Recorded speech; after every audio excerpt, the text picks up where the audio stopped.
Glad to have you join us. We're still on the press, reaching you live from our Abuja studios. And now we've gotten to the part where we invite our guest analysts to join us on the program. But before then, I'd like to remind us our phone lines will be on to taking your calls. And please remember to turn off your TV set or turn down the volume before you call in, so that you'll be audible enough, and then we'll not be having a lot of back and forth. Today with us in the studio is none other than Honorable Habib Gajo, of course an analyst, and is now a new face on the program. Good morning.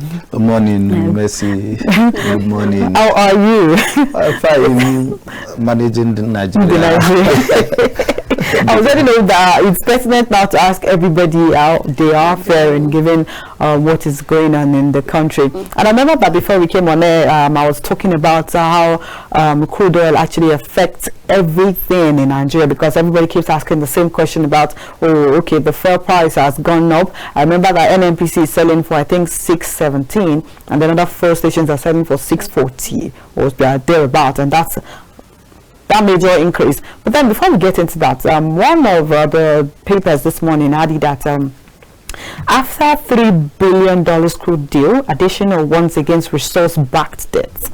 So our major focus today will be shuttling between the crude oil and the debts that we have. I would like to probably take from the point maybe later on. But then in all of this, Honorable Habib, I'd like to get your own input on crude deal. How does this actually affect the Nigerian economy? Before we came on air, I was talking about how someone made a video. I wish we have a video where he said 2 years ago to transport a bag of beans from maybe Sokoto to Lagos would cost about 500,000 naira, but now it's not a 100% increase. It's about 3 million naira to transport.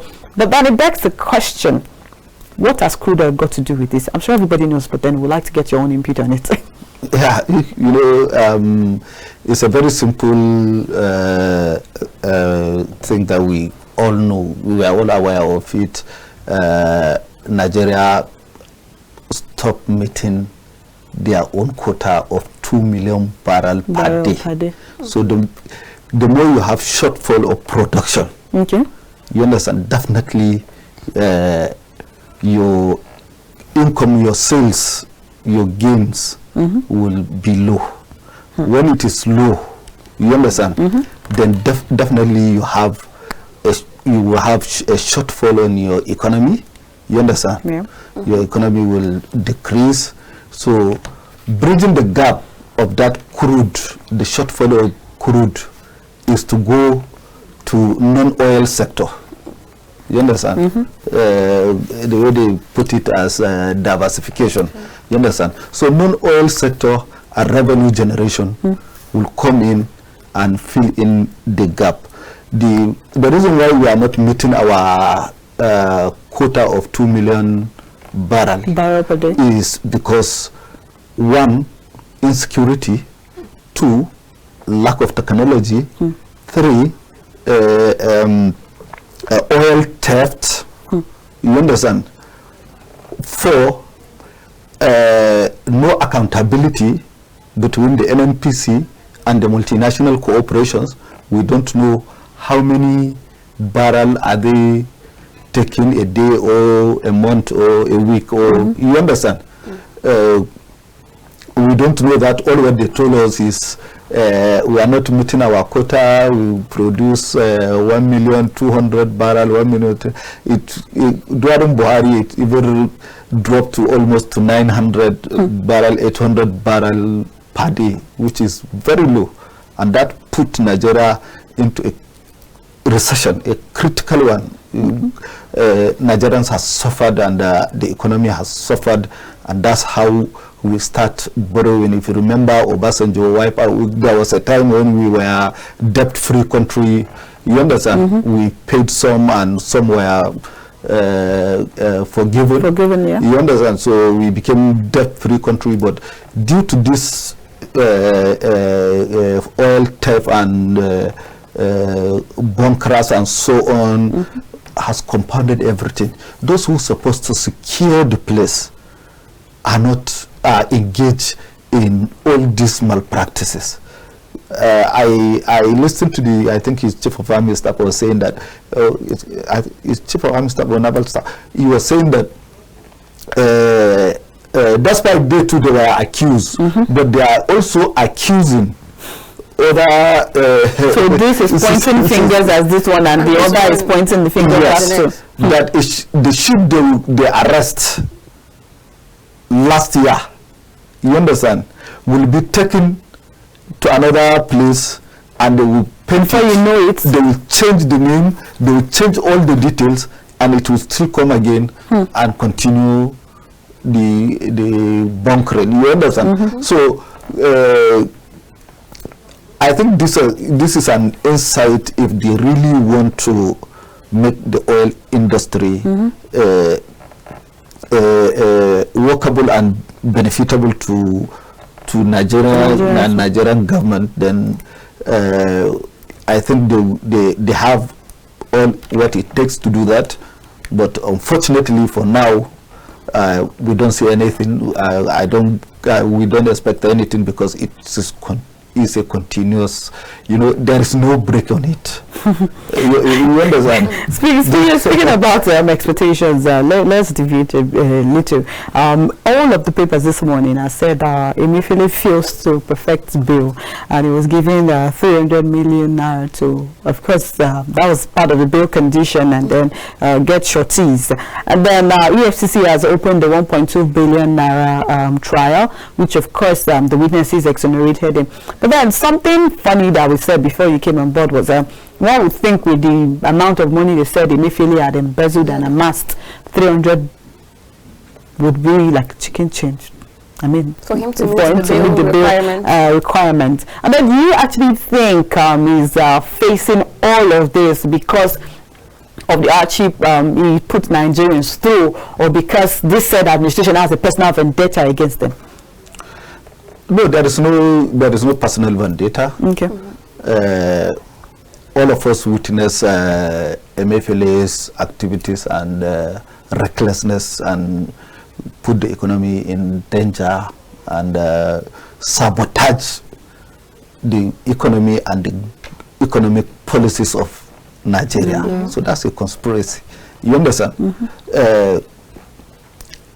It will amuse you that even with that soft bill condition, he cannot meet it. It's not because he will not meet it. It's because when he was taken to Kuje prison, EFCC went to Kuje prison,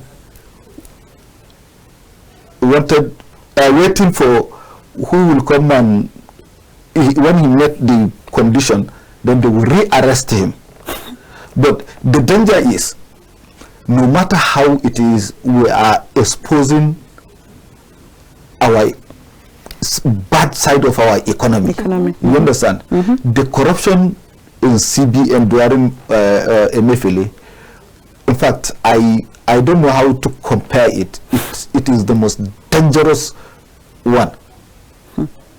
If they will release a full report of what happened in CBN during the cash crunch, wallahi, we are going to be in trouble. Do you believe that he's the only one that was involved in the let's just say the crisis during the cash crunch? Would you say he was the only one? Because now he's the one that is being paraded now. But you said if they should release a detailed report, do you believe that other names will come up in that report? Very well. And then let's not forget that, of course, we have authorities over that's actually... Yes. You see, if you want to try Emefiele, you have to bring former President General Muhammadu Buhari. Because most of the things that, in fact, even some of the policies that are not a reliance with the office of the president or the executive, they still... And because he said he had the backing of the then president. Yes, that's where we got it wrong. You understand? The fiscal and monetary policy is very clear. The president is only to check and, you understand, and look at the good policies they will come up, you understand, in terms of the monetary policy and the fiscal one. the president only give approval.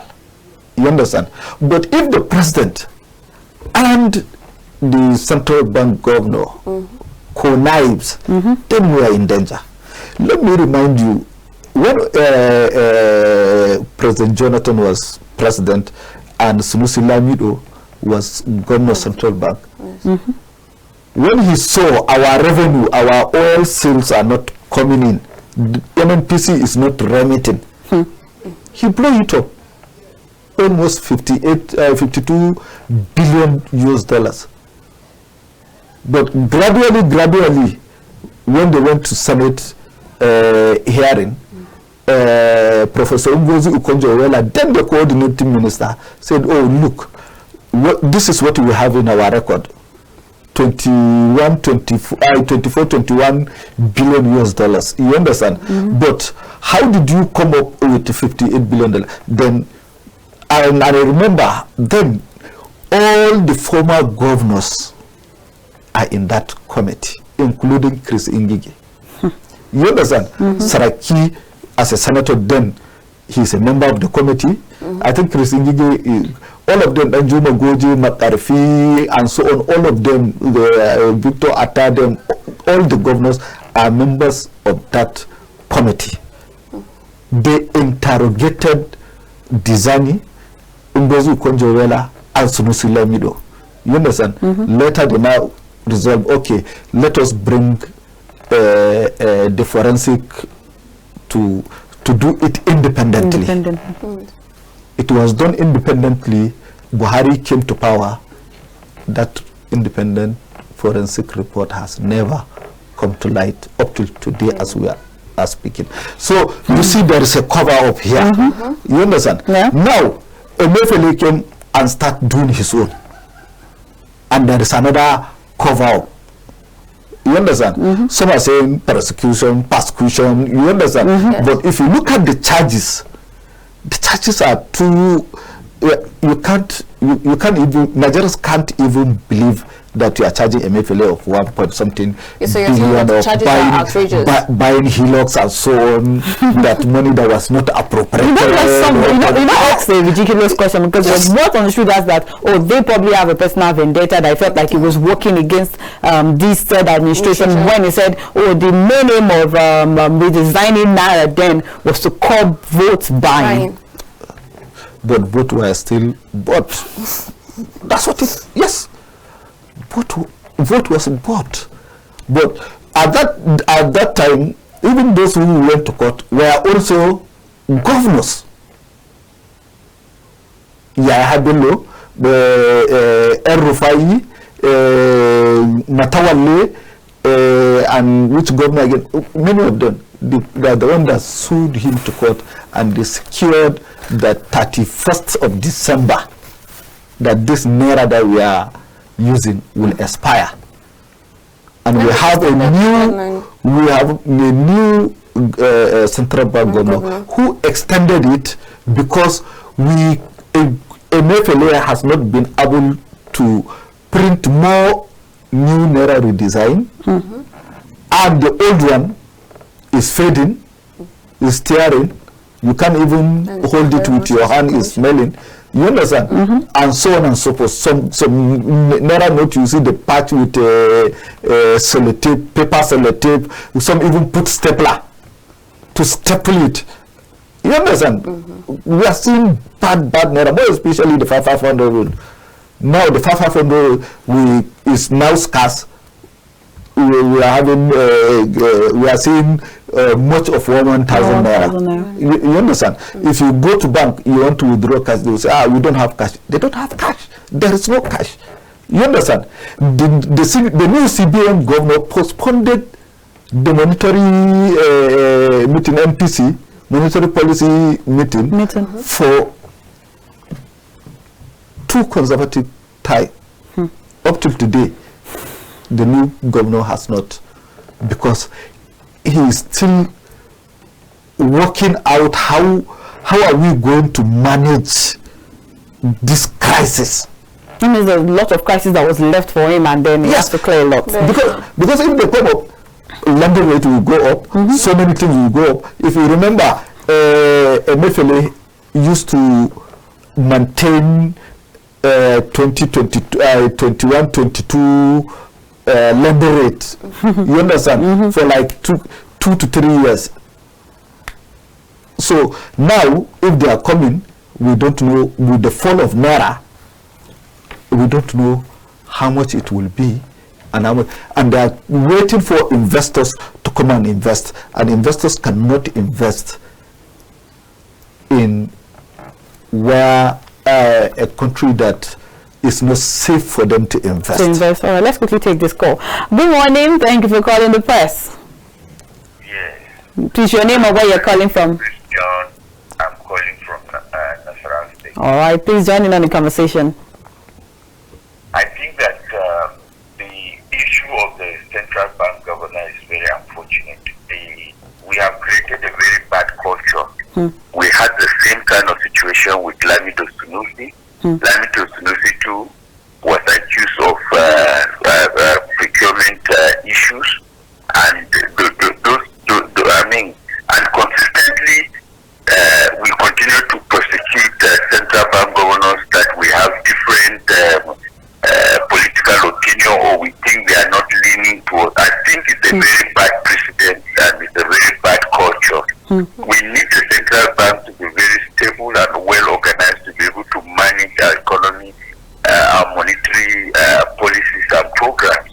It's very unfortunate that we're using a very bad tactic to manage our economy. Nigerian economy is very delicate. The situation as it is now is terrible.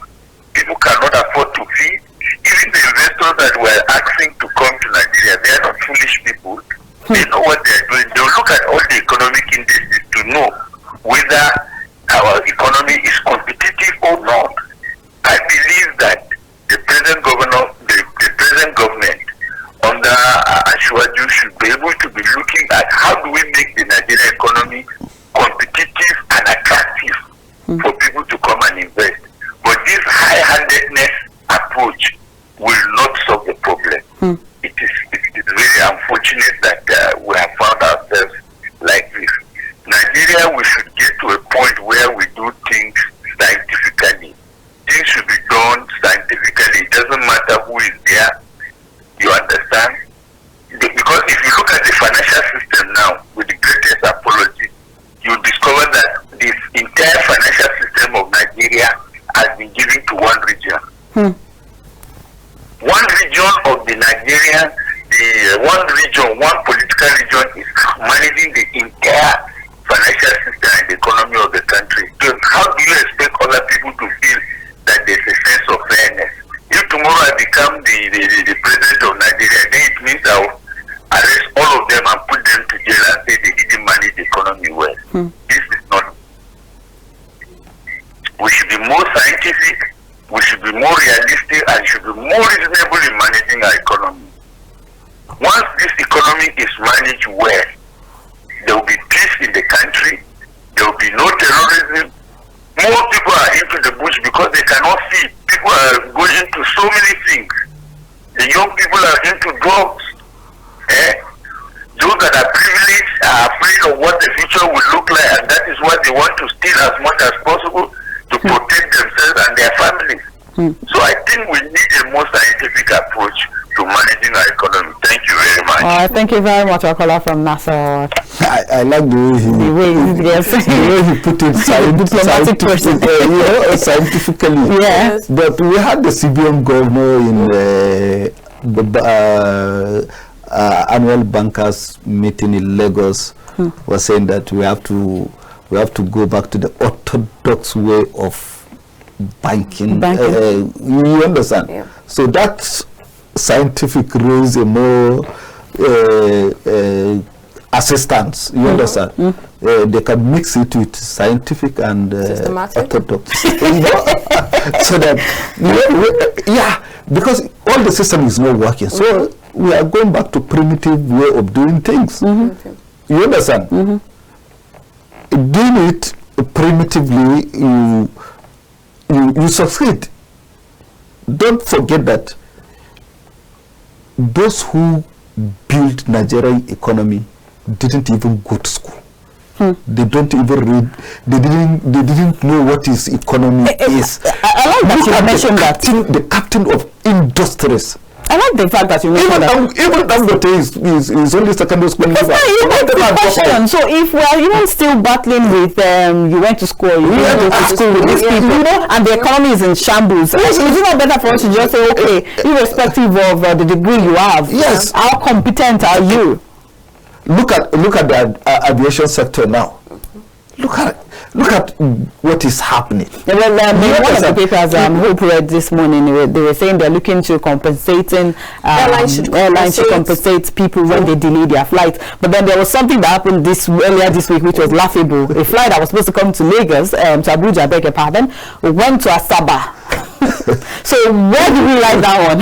Is it diverted? It wasn't diverted. They said the flight map he had was for him to go to Asaba.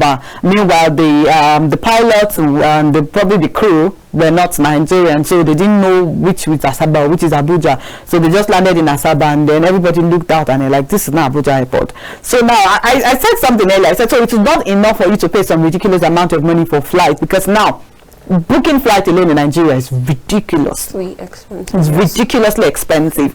That's one I decide. Now, when you board, are you going to start asking your pilots, am I on the right plane? Please, where is this plane going to? You said Mulwe, for crying out sake. So, for example, if the plane is going to if it's going to Niger State and mistakenly, Niger and Niger. So if mistakenly he entered territory, we hope he doesn't get this is the issue of national security. Exactly. We are saying Niger now because we are feeling like some persons would want to probably jackpot or this. But then at the end of the day, I probably have a meeting in Abuja that I'm coming for say 10 o'clock, and then my flight has landed in Asaba of 9:40 something. And then, like I said earlier, what kind of compensation do you give somebody who misses that kind of important meeting that he had in Abuja? There is no even compensation. Okay, please hold that compensation because the government don't fulfill its promises. Okay. All right, let's quickly take this call. Zion, good morning. Good morning. Thank you for calling us on the press this morning. Yes, sir. Fine, thank you very much. How are you? Good morning, Elga. All right, please join me on the conversation. Please, can you turn down the volume of your TV set? Are you hearing me now? Yeah, we can hear you now. Okay, fine. You don't want me to call your name. Your name is called Mercy. Yeah, that's correct. Yes, that's correct. That's correct. All right, please join me on the conversation.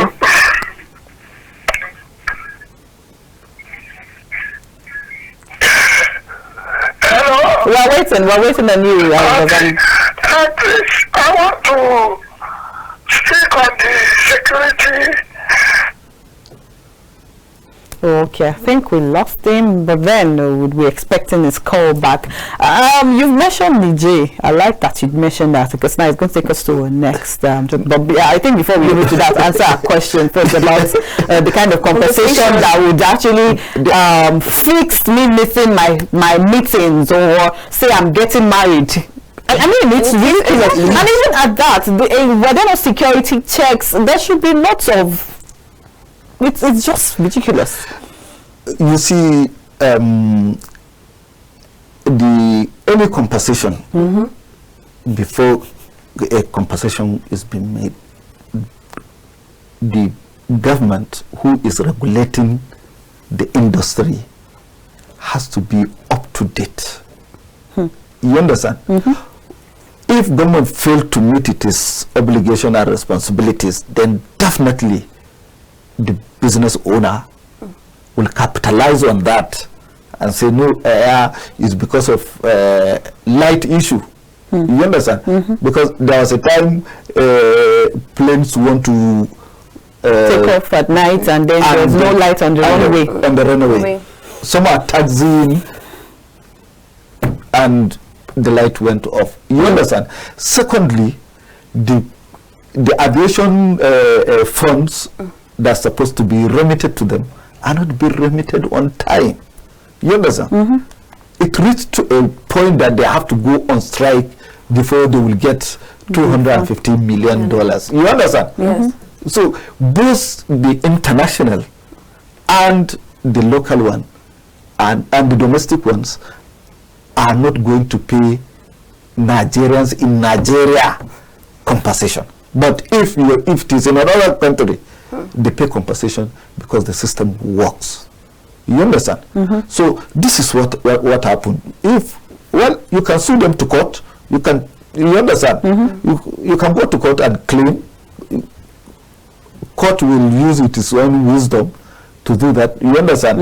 But just like that, or just because there was a time when Habib said any delay of flight, a passenger has to be paid almost $100. There was a time we started seeing them sharing biscuits and sweets at the airport, because that one was actually laughing. I was seated there that day, and then I was, I think that's the bite of the economy. So I missed my flight, but then give me biscuit and sweet as well. I'm a child. Yes. Sit down and drink sweet and take biscuit and be calm. You understand? So these are the issues. You understand? Every sector we delve into, it will take us 4 to 5 hours to analyze it completely. Now we touch on CBN. We have not finished. And CBN is involved in this. Exactly, because even the aviation of I don't want to mention airlines, but the airlines that carry people outside Nigeria, the international ones are still saying CBN is still in them backlogs of money. Yes, you understand. And if they will clear the backlog, they will clear like 20% or 25%. I say, we have done this, we have done. You understand? Now look at the debt. Why are we borrowing? Why do we want to borrow? How can a government will start from borrowing? From the first year to start borrowing, to fund what? That's why they say the infrastructure, agriculture, and so healthcare, and so on. But if you look at really now, this government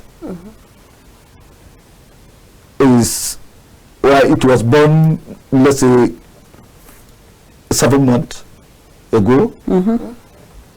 Spent 1.3 trillion in expenses of travels, food, and so on and so forth. You understand?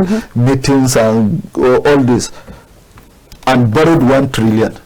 And if you put 1 trillion plus 1.3 trillion, you got 2.3 trillion deficit in our own budget. We borrow for palliative. We have not seen palliative. We borrow for the NNPC MD, Melakari, told us that we borrowed $3 billion from African Development Bank, and that was even help to support Naira. Not to provide refine or to repair or rehabilitate our refineries, is to support the Naira. And Naira cannot be supported because it has been broken. Okay. All right. Speaking about borrowing, all of the papers today has it that President Tinubu seeks NAS approval, that's National Assembly approval for $8.6 billion and 100 million euros for 2022-2024 borrowing plan. And he said we can build $1 trillion economy in 10 years. And begs the question, do you think this is visible? And with lots of the borrowing we're having, at some point, it's going to get to a point where all of these people that are even borrowing on money will say, you don't do. Even on the Daily Trust newspaper, it says that the debt currently has hit 94 trillion naira, and we're still borrowing now we're borrowing in dollars, we're borrowing billions of dollars, pounds, euros. We're not even borrowing in naira anymore. And then we have to even put in point that I think the next CBN governor acting mentioned that the first problem we had was with the past CBN administration, where they were even printing money. Yes, they were printing money. Exactly. Even during COVID, they printed. And which if they need money, they will print. They will print. If they cannot print, they will borrow. Buhari borrowed and clear all our foreign reserve and forex reserve. Like that is why you have that 94 trillion.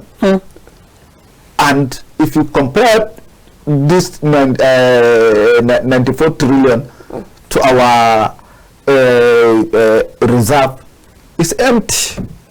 So nothing will support the naira, and nothing will be left for to clear our to balance sheet our economy. So these are the issues that the government need to focus. The president need to sit down and look. We have this issue. You understand? This is APC government. Is APC succeeded APC? You understand? It's the same government. Maybe the approach of Buhari is not good. You understand? But let the approach of Tinubu be good. You understand? Let them come with a good policies that will help. You understand? That will revive the economy, that will revive the infrastructure. You understand? That will secure the country. Because now insecurity is even going high and higher. You understand? A girl was beheaded and pushed to the gutter. Beheaded. In a cities like this. So where are we going? Every day they remove subsidy. You said few people benefited. You understand? And they are powerful people. You understand? And the same powerful people, when Buhari privatized or commercialized NNPC, are the same powerful that went and bought it. And that is why today we are stuck. Our naira is stuck. Our economy is stuck. Fuel keep increasing every week, every day. Now, in some filling station here in Abuja and in some part of Lagos, is 640, 50, 70, it depends on the fuel price. And the NNPC man was telling us the other time that is market force that determine the price. So and that's why you see very long queues at NNPC filling stations. So the government cannot manage the force and regulate and help the country, because economic matters are national security. There is so many things that I will not say here because of, you understand, because of national security. But the same national security that is hurting me is hurting the younger one and the future one. You understand? So we cannot keep hiding under the umbrella of national security and the same even information, to release information, they will say it's a national security, while we have a freedom of information bill. All right, let's keep things going. Good morning. Yeah, beautiful morning to you, Babajide, and then your co-presenter. Good morning. Gajo, good morning. You are on to SMB from Kano. Okay, all right. SMB is in Kano. All right. Thank you for calling us this morning. Yeah, thank you, Babajide. As usual, let me quickly appreciate KAFTAN TV for giving us this ample opportunity. There is something resonates with me in this your discussion, and let me quickly push it to Honorable Gajo. Okay.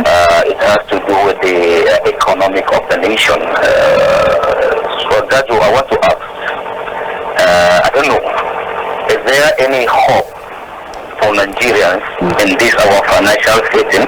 Because the national economic and the financial system of the nation, they are not in the same ground. And then I don't know, we have agencies, regulatory agencies, that were established to promote investment both outside and then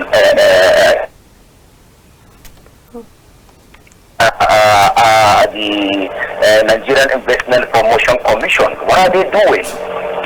That's the question. Is there any investor confidence?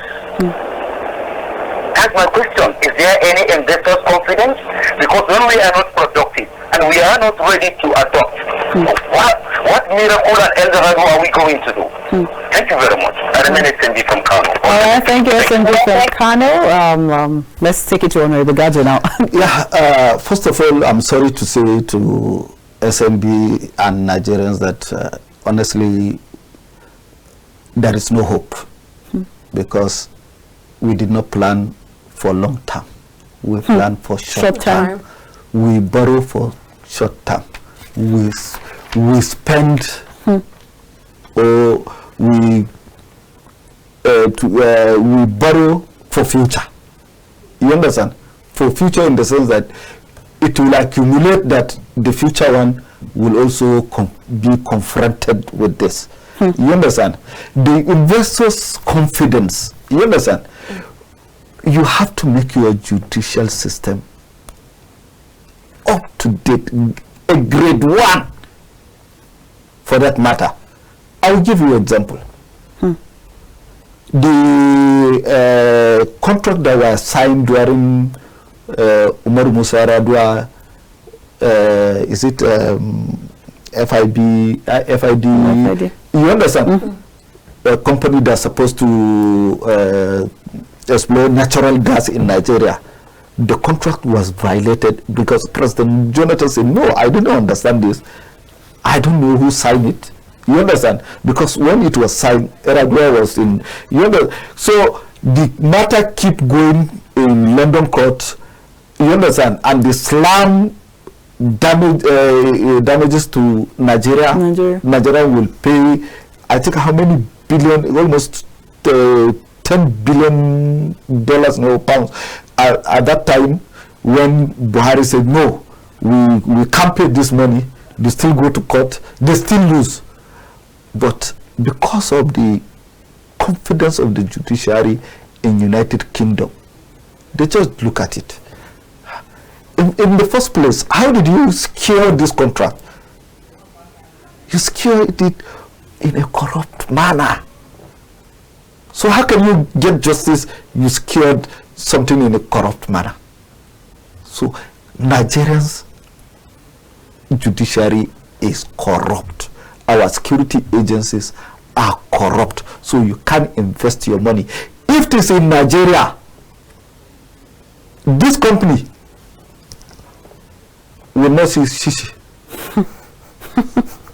Yes, and in this situation we are, nobody has confidence to come and invest. In fact, we recorded, according to MBS, we recorded zero inflow in first quarter. In second quarter, we record zero inflow investment. I think it's only Ekiti State that recorded, apart from Lagos and Kano, I think Anambra is also among. Apart from them, all the state recorded zero inflow investment. Only Ekiti State got $20,000 investment. MBS. So is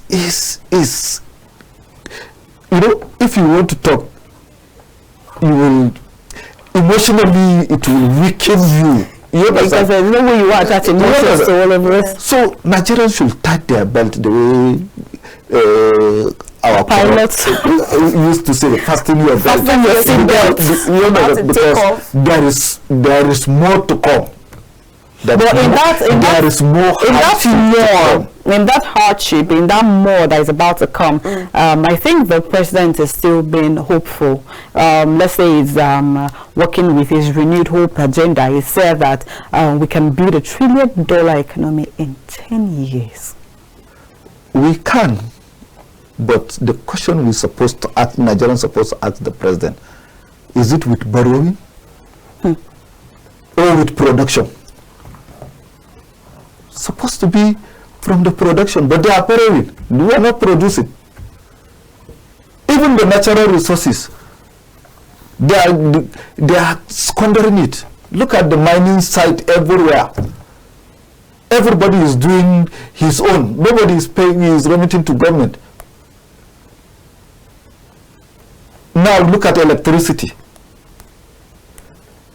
You now come to how our own manufacturing companies and small-scale industries has also fallen. Some shut down, closed down. Some lays their workers off. But you know the president has been on a spree of trying to attract investors to the country. So which hope is he talking about? That's what look at our schools, look at our education system, look at the fees we are paying. Go to our health sector. You understand? Most of the companies can't pay their workers. You understand? Our insurance policy is, you know, look at the way they are embezzling the money through all these small scale, I'll put it as small scale distribution of corrupt money by conditional cash transfer. Look at what happened in Nassau. Look at, you know, if you look at the former Attorney General, and if you combine all the people that Tinubu brought in his cabinet, hired in his own cabinet, if you look at them, who has integrity? Do you think this government is ready to fight corruption? Let's take this call. Good morning. Good morning. Thank you for calling the press. I'm calling. All right, please turn down the volume of your TV set. Hello? Hello, we can hear you. Turn down the volume of your TV set or step away from it, please. I've done that. All right, callings from where, please? From Otukpo, Benue State. All right, from Otukpo, Benue State. Thank you for calling the press, joining in the conversation. Please, I want to ask our analyst. Okay. Where are we heading to? One. Where are we heading to? Where are we heading to in the sense that all this borrowing, what is the future of Nigeria? Look at, like yesterday I bought fuel in the filling station, 700 naira. I'm a farmer anyway, very young, but because I don't want to stay idle. And my father has a lot of hectares of land. Today I didn't go to farm, that is why I did.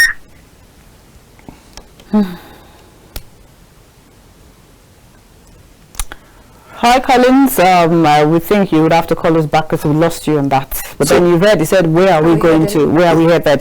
Given that I bought for 700 naira per litre. Where we are heading to is the renewed hope. They are clamoring to build a 10 trillion GDP, gross domestic production in 10 years. You understand? If it is possible for them, let them invest in our refineries and in our energy. Let us have a stable light, stable health care, stable education. You understand? Affordable education, affordable health care. You understand? And let our refineries work. Let tankers, let them lay tankers out of our roads.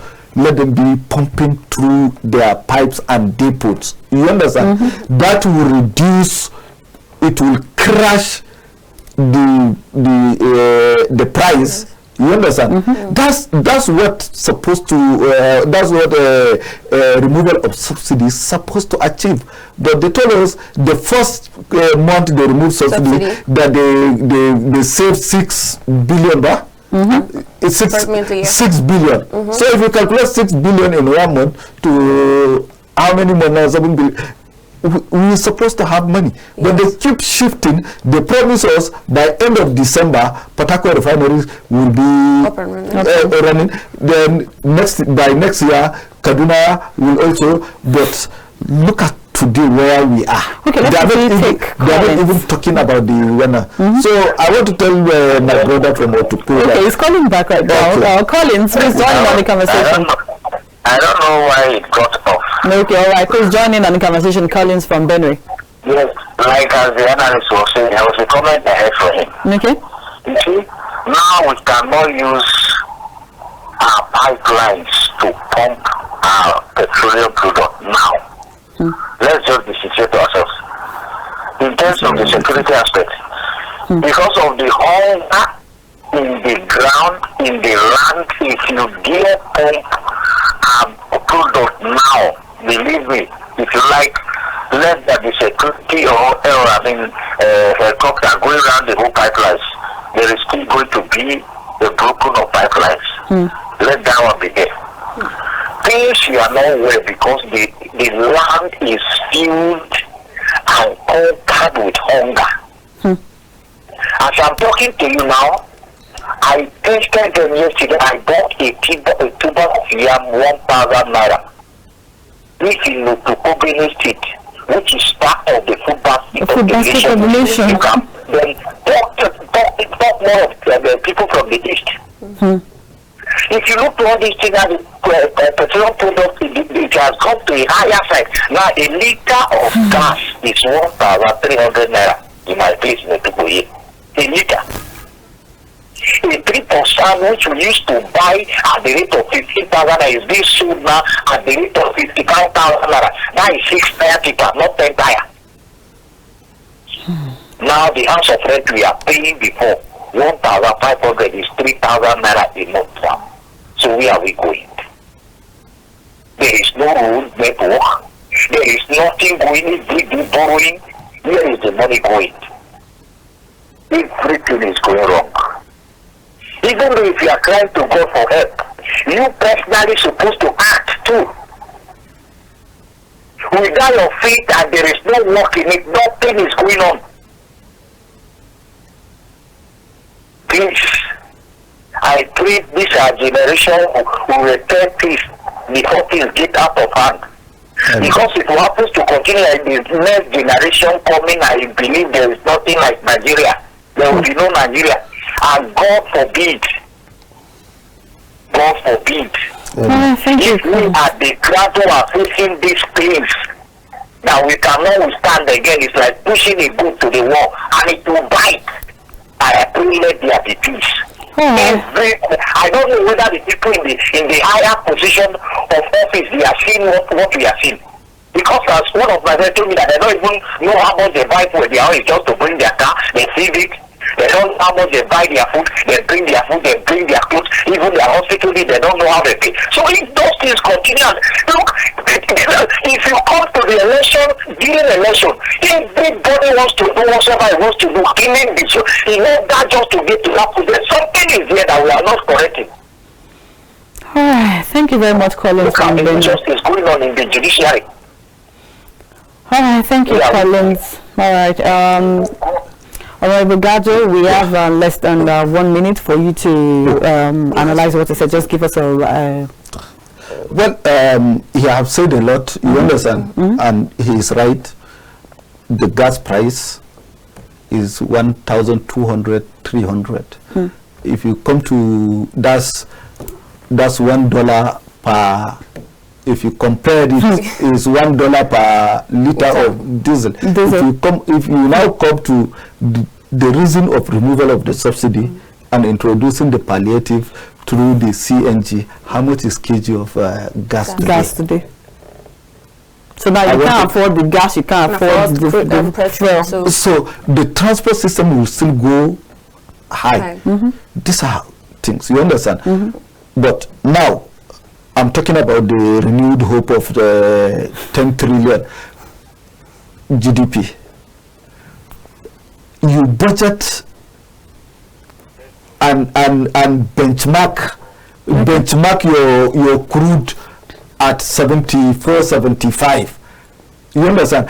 And you increase your foreign exchange to 705 naira.